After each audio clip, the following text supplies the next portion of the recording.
guys, it's Amanda, and today I am going to be talking about cosplaying poor and Gossip Girl.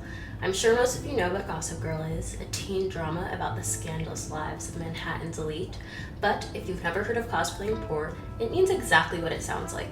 Someone who pretends to be poor/lower class or actively downplays their wealth or financial privilege.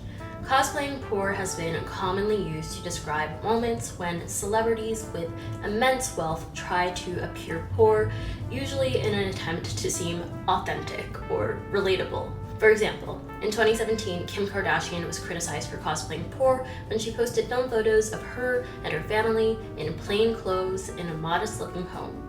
There was a distinctly lower middle class veneer to the photos that seemed unnatural, borderline offensive given Kim Kardashian's widely known wealth. For lack of better terms, it felt like she was culturally appropriating being poor. But ultra-rich celebrities aren't the only people accused of co-opting lower and working class aesthetics and grievances. Many middle class to upper middle class people do the same thing, but their lack of millions of Instagram followers, designer shopping bags, and space forays make it a bit harder to detect. Many of these perpetrators are what Matthew Stewart dubbed the 9.9% in his seminal Atlantic article, The Birth of the New American Aristocracy. Stewart details how America's nearly unbridgeable inequality has become the story of the 1% and the rest of us, but more accurately, it's a story of the 0.1%, the 9.9%, and the rest of us. While wealth has been funneled from the poorest to the richest, those in the top 9.9% of the income distribution have remained somewhat undercover and unscathed by rising inequality over the past few decades. For these people, the cosplaying of poor has been essential in the pursuit of calcifying their wealth. They're professionals, doctors, lawyers, bankers, consultants, whose necks are sore from constantly looking up and comparing themselves to those who have more. Stewart says they've convinced themselves that they have no privilege at all and conflate the stress of status competition with the stress of survival. Outside the wainscoted walls of this nascent noble class, a more common example of cosplaying poor is found in the broke college student. As we know, the cost of higher education in America is obscene, and most college students graduate with a negative net worth due to student loans. So yes, by this standard, most college students are broke. But there's a difference between being broke in the sense that you don't have access to credit, so you quite literally have to work your way through college or can't go at all, and being broke in the sense that you're a college student who works part-time, maybe you have some help from your parents, but one week you didn't quite budget correctly, so you can't go out to eat with friends, rendering you a broke college student. Many privileged college students use broke as a placeholder for I simply don't have access to disposable income right now, which is very different from being broke in the sense that due to your financial situation, you can't meet your basic needs. Also, side note, broke in the context of college student is really interesting to me because it's sort of treated as a badge of honor rather than something to be ashamed of. Like, you know those adults who say, oh, we were all broke college kids eating ramen noodles every night, but we made it. And it's like, okay, Bob, but college was also like 2 cents when you went, and now it's $80,000 a year. I do think it's funny how this type of brokenness is associated with being innovative and thrifty. College student brokenness is treated as a matter of circumstance and not attributed to one's lack of work ethic or moral failing. The label of broke college student is often treated like some great equalizer when it's clearly not. One, because college students can come from drastically different financial backgrounds, and staying in the same dorm doesn't negate that. And two, if you're already coming from a low-income family, it's way harder to actually become a college student. It seems like the people who wear the broke college student badge with pride are middle and upper middle class students who are acutely aware that this label is temporary and that because of their education and their family's socioeconomic status, they won't have to be relegated to brokenness or poverty for the rest of their lives. Also, side note in this video, I keep on saying middle class and upper middle class, but I really do mean to say middle class, upper middle class, and wealthy. I too have been bamboozled by the 9.9% into thinking that that is upper middle class and not actually wealthy, but I am also very much including wealthy people when I make these blanket class generalizations. So yeah.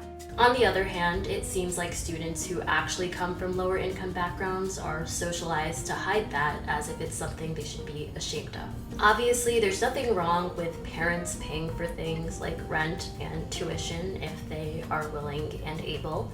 The problem starts when people act like they're broke, but in reality, they have some sort of safety net to fall back on. Also, it's just as important to recognize that that same financial safety net has likely doubled as a springboard that has been integral to their success and college student status in the first place. We all know the easiest way to make it in America is to simply have rich parents. And of course, it's important to emphasize that your parents don't need to be multimillionaires for you to be not broke. People who consider themselves solidly middle class can still participate in cosplaying poor. That was a long tangent about college students, but back to the script. You might be thinking, why is she talking about Gossip Girl and cosplaying poor? These two things seem like they have nothing to do with each other. In the late 2000s and early 2010s, Gossip Girl was home to some of the most garish displays of opulence on television. It centered silk stocking, soapy storylines, and comically classist quips. No one in Gossip Girl was pretending to be poor. That's what she said. And you know what? What was that? Okay. James? Well, except Dan Humphrey, of course. I've always had this weird pet peeve with how teen TV shows portray the allegedly poor or low-income character because it often feels painfully unrealistic, especially in a show like Gossip Girl. TV shows can cost hundreds of thousands to millions of dollars to make for each episode, so honestly, when you factor in hair, makeup, wardrobe, and production design, they're probably spending thousands of dollars to make someone look like they don't have money. Not to mention the cost of the writers, which in Hollywood are known to be quite a homogenous group of people who often come from similar socioeconomic and racial backgrounds. In recent years, people have been more vocal about their qualms with Dan being the poor one in Gossip Girl when he lives in a spacious Williamsburg loft that could double as an Urban Outfitters. From the start of the series, Dan Humphrey is framed as the outcast because he comes from the wrong side of the East River, which starkly contrasts with his elite private high school on the Upper East Side. We learn early on that his father, Rufus, a forgotten 90s rock star and current art gallery owner, has made some sacrifices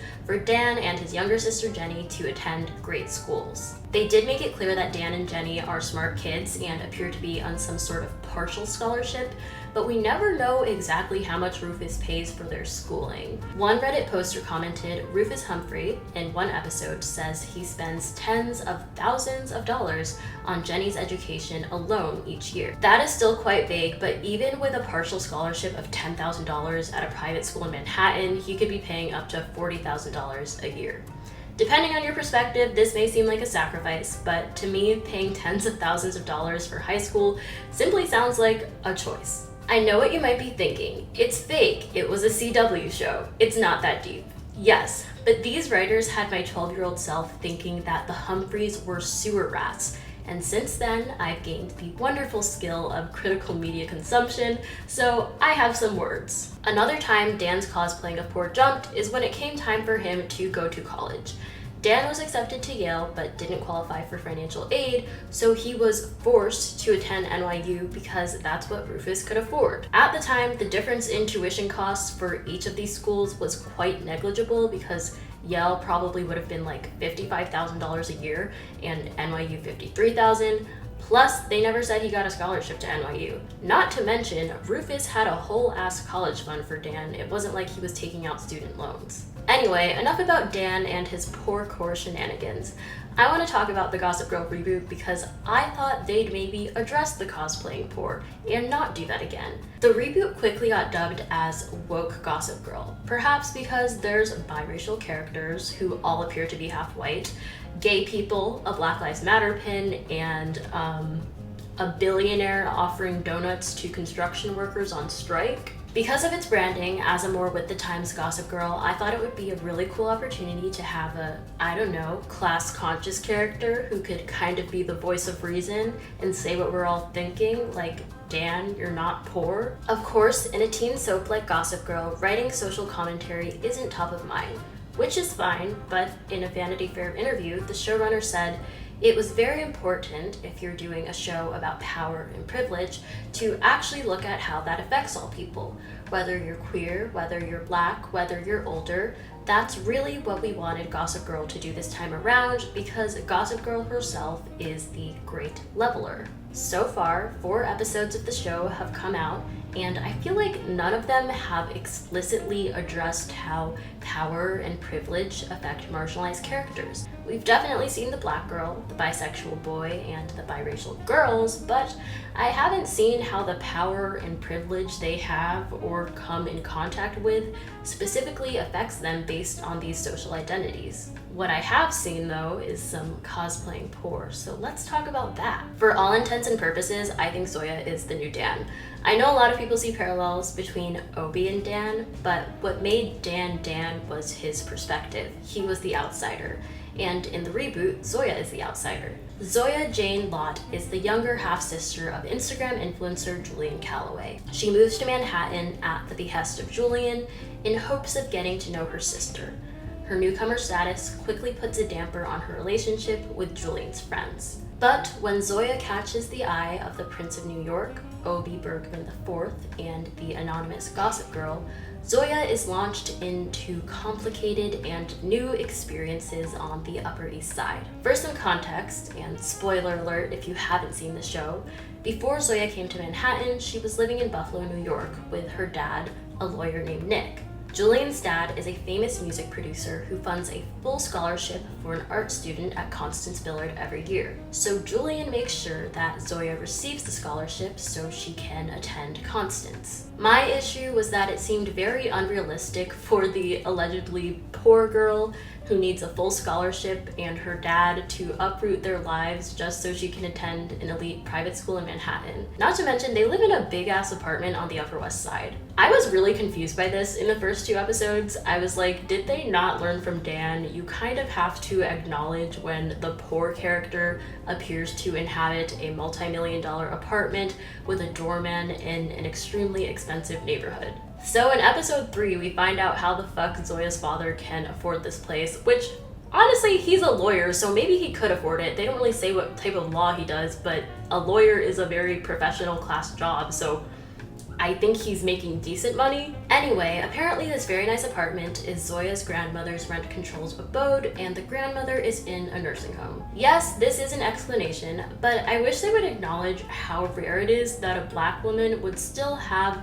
her rent-controlled apartment on the Upper West Side, because I'm pretty sure that's not the norm at all. It was already weird to me that they could just up and move to Manhattan, but also, can we acknowledge that in the United States, the average white family's wealth is nearly 10 times greater than that of a black family? I feel like these racial implications have been really glossed over, and Zoya is conveniently the luckiest scholarship kid ever, I guess. Obviously, Zoya's experience can't and won't be reflective of all Black Americans, but I feel like it could have been way more realistic if the outsider character was someone who wasn't living in a super nice neighborhood, or maybe even living in a neighborhood on the brink of gentrification.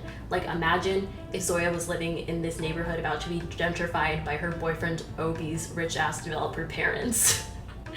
The drama. I think it would have made for more interesting conflict and character motivations. Even having Zoya's grandma still living with them seems to be a lot more realistic, or mentioning the financial strain of caretaking costs, because this is a real issue for many African American families. 57% of African American caregivers spend more than 34% of their annual income on costs associated with providing care, compared with 14% for white caregivers. This commitment extends to people's time.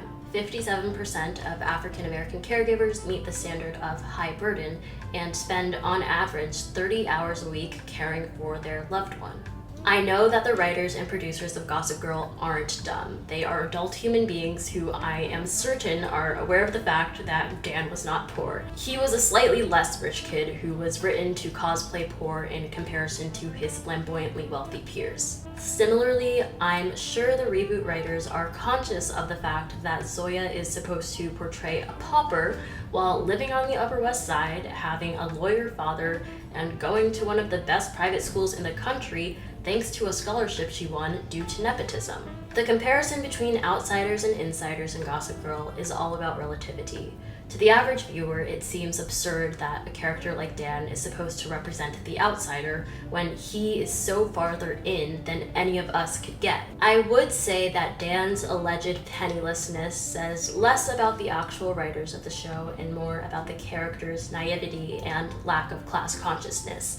But it is telling that Dan, and now Zoya, are the kind of outsiders that are written. The creator of the Gossip Girl reboot, Joshua Safran, naturally has infused his experience in the show. He grew up on the Upper East Side, attended a prestigious prep school, and has described Dan, Jenny, and Rufus as kind of poor. I will say that I don't think it's necessary to really take offense to the original Gossip Girl's lack of diversity and social awareness, because it specifically set out to represent a very white and very wealthy, privileged group of teens. So if that's the aim, well, of course the poor kid is living in a $5 million loft in Brooklyn as opposed to a $25 million townhouse on the Upper East Side. This happens all the time in real life too.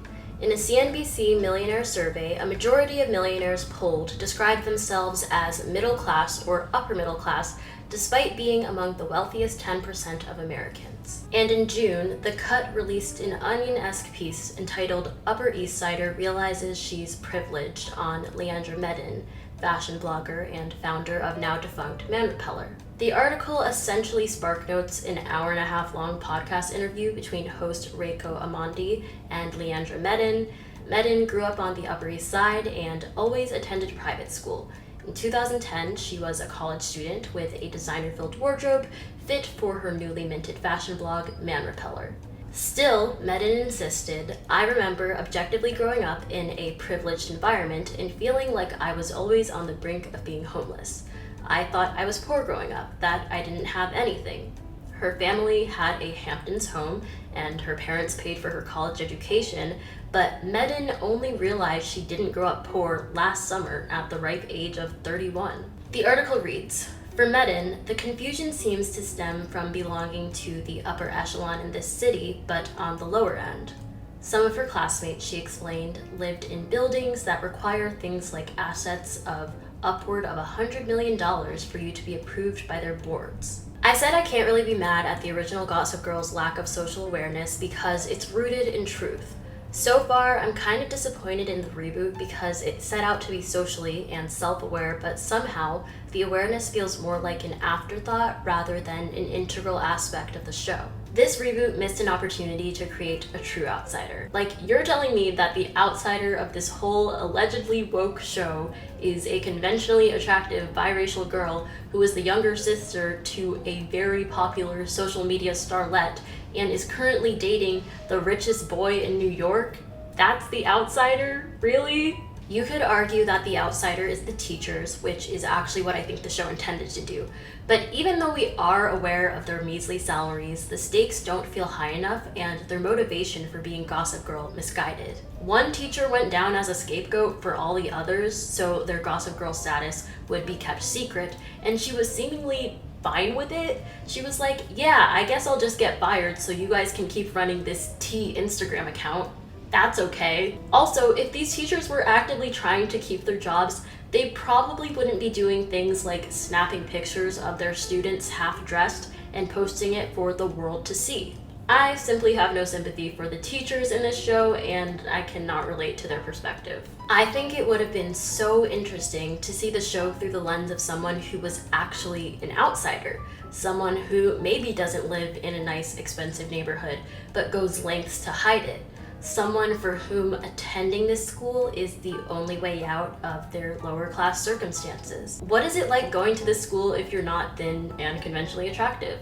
Exploring the pressures of having to succeed to live up to your family's name versus having to succeed because you don't have any other options. The stakes for our past and current outsiders are basically between going to an Ivy and going to some other perfectly fine college.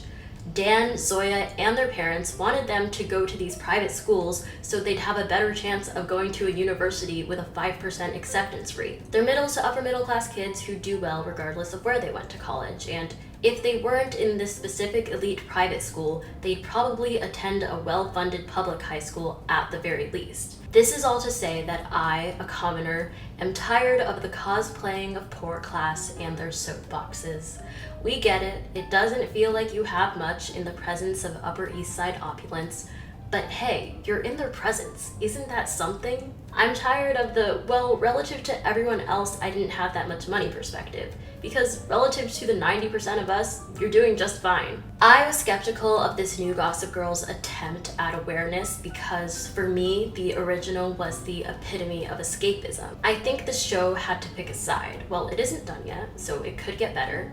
But I do think they had to pick a side. They could have chosen complete and unadulterated filthy richness again, or to create a socially aware pastiche of the original. This show feels like it stays in the middle and is dampered by confectionery progressivism. It's not quite hedonistic as its predecessor, nor revolutionary enough for the current times, and like several of its main characters, it feels empty and spineless because it's not doing anything wholeheartedly. Anyway, I'd love to hear all your thoughts below, and I'll see you in my next video. XOXO!